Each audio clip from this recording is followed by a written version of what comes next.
Good morning, students. Welcome to the e-learning session of science. Today we will do remaining part of lesson 8, staying safe. Last week we did what is an accident, some safety rules we should follow on road, in the park while playing, while swimming in the pool, some safety rules we should follow at home, and how to handle fire at home. Now let's start with some safety rules for handling electrical equipments. जितने भी बिजली से चलने वाले equipments हैं हमें उनको use करने के लिए क्या सेफ्टी रूल्स फॉलो करने चाहिए.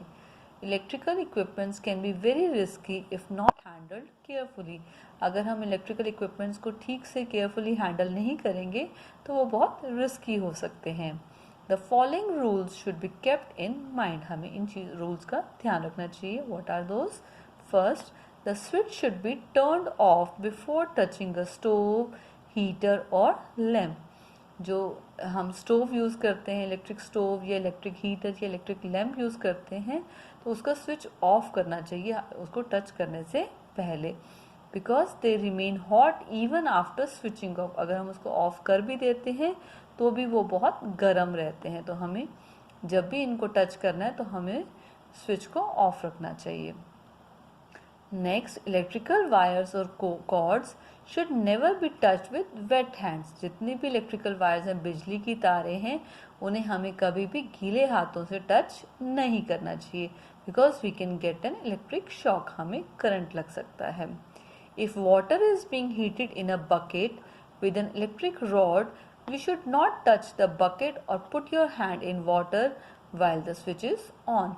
अगर हम पानी को बकेट में गर्म कर रहे हैं रॉड डाल के, आपने देखा होगा इलेक्ट्रिक रॉड कई लोग डालते हैं पानी को गर्म करने के लिए, तो we should not touch the bucket. हमें उस टाइम पे बकेट को टच नहीं करना चाहिए या अपने हाथ को वाटर के अंदर नहीं डालना चाहिए जब उसको स्विच ऑन किया हुआ हो. The electrical wiring of the house should be check from time to time. जो घर की इलेक्ट्रिकल वायरिंग होती है हमें उसको टाइम टू टाइम चेक करवाते रहना चाहिए. In case a person receives an electric shock, the current should be cut off immediately by turning off the main switch. अगर बाई चांस किसी को इलेक्ट्रिक शॉक लग भी गया यानी कि करंट लग गया है तो इमीडिएटली हमें घर के मेन स्विच को ऑफ कर देना चाहिए. इफ़ द मेन स्विच और बोर्ड कैचेस फायर, अगर हमारे घर के मेन स्विच या मेन बोर्ड पे आग लग जाए तो हमें क्या करना चाहिए? The wire should be disconnected with a wooden stick. हमें वायर्स को डिसकनेक्ट करना चाहिए. किससे? वुडन स्टिक से, एक लकड़ी की डंडी से करना चाहिए. Never use water to extinguish an electric fire. कभी भी इलेक्ट्रिक वाली आग बुझाने के लिए हमें कभी भी वाटर का यूज़ नहीं करना चाहिए. वैसे तो जब भी आग लगती तो हम पानी डालते हैं, लेकिन अगर बिजली की वजह से कोई फायर लगी है, आग लगी है, तो हमें कभी भी पानी नहीं डालना चाहिए. Instead of that we should use sand in place of water. हमें उसकी जगह सैंड, रेत यूज करनी चाहिए उस आग को बुझाने के लिए. Next topic is first aid. You must have done in third class also. What is first aid? The immediate help given to an injured person. किसी भी इंसान को अगर चोट लगी है और हम उसको इमीडिएटली कोई हेल्प करते हैं, that is known as first aid. Let's read it. In case of an accident, an immediate help in time can save a person's life. अगर कोई एक्सीडेंट होता है तो अगर हम जो उसको इमीडिएटली मीन्स साथ के साथ अगर कोई उसको हेल्प दे देते हैं टाइम से, तो वो इंसान की जान बचा सकती है. The first help given to an injured person before reaching the doctor is called first aid. किसी भी इंजर्ड पर्सन को जब चोट लगती है तो हम उसको जो फर्स्ट हेल्प देते हैं डॉक्टर के पास ले जाने से पहले, that help is known as first aid. What first aid should be given to a victim depends on the type of injury. हमें उसको कैसी फर्स्ट एड देनी चाहिए वो डिपेंड करता है कि उसकी चोट कैसी है. It means we cannot give the same type of first aid to the victim of an electric shock and a person rescued from drowning. हम किसी भी पर्सन को सेम फर्स्ट एड नहीं दे सकते. अगर सपोज किसी को इलेक्ट्रिक शॉक लगा है या कोई इंसान डूब रहा है तो हम दोनों को सेम फर्स्ट एड नहीं देंगे, दोनों के लिए डिफरेंट फर्स्ट एड होगी.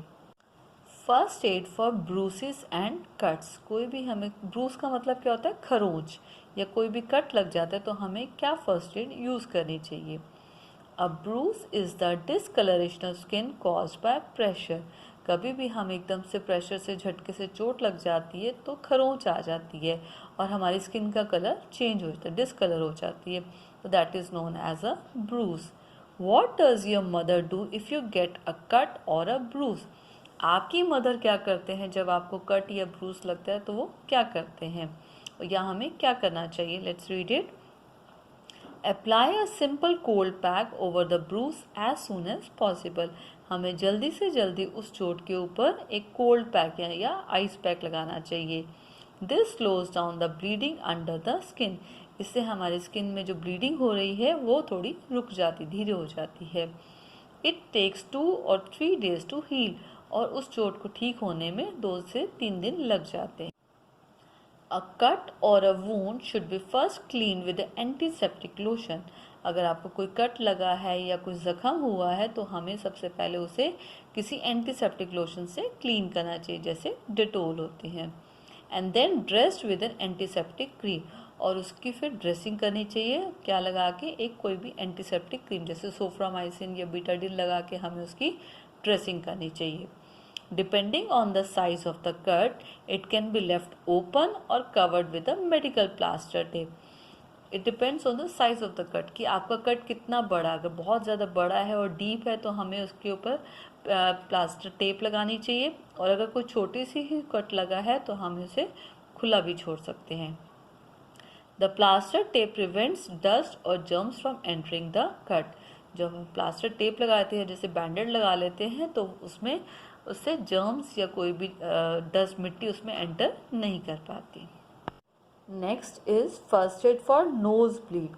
जब आपने देखा होगा बहुत कई बच्चों के नाक में से खून आता है, उसको हिंदी में नक्सीर भी कहते हैं, और मोस्टली ये गर्मियों में, it happens in summer time में बहुत ज़्यादा ऐसा होता है।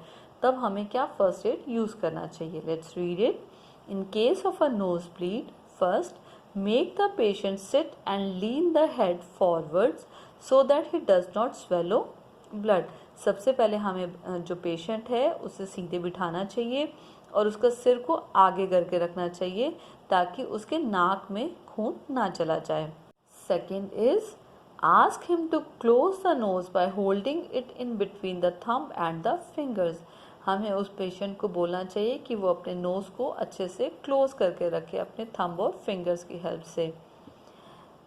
After this ask him to breathe through the mouth. अब हम नाक को तो हमने बंद कर लिए, तो उसके बाद हम उसे बोलेंगे कि वो मुंह से सांस ले, क्योंकि उसका नाक अच्छे से बंद कर रखा है।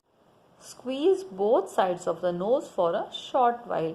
अपने दोनों साइड के नोज को, जो नॉस्ट्रिल्स को अच्छे से स्क्वीज, दबा के रखना चाहिए कुछ देर तक, ताकि जो उसके अंदर खून आ रहा है वो रुक जाए। After that do not blow the nose. हमें नोज को ब्लो नहीं करना चाहिए, जैसे हम नाक निकालने की कोशिश करते हैं तो हमें वैसा नहीं करना चाहिए। हमें बस उसको दबा कर रखना चाहिए ताकि उसकी जो नोज़ की ब्लीडिंग है वो स्टॉप हो जाए। So this is the first aid for nose bleed. So students, hope you might have understood the chapter well. Now try to read the chapter thoroughly for a better understanding. Thank you. Have a nice day.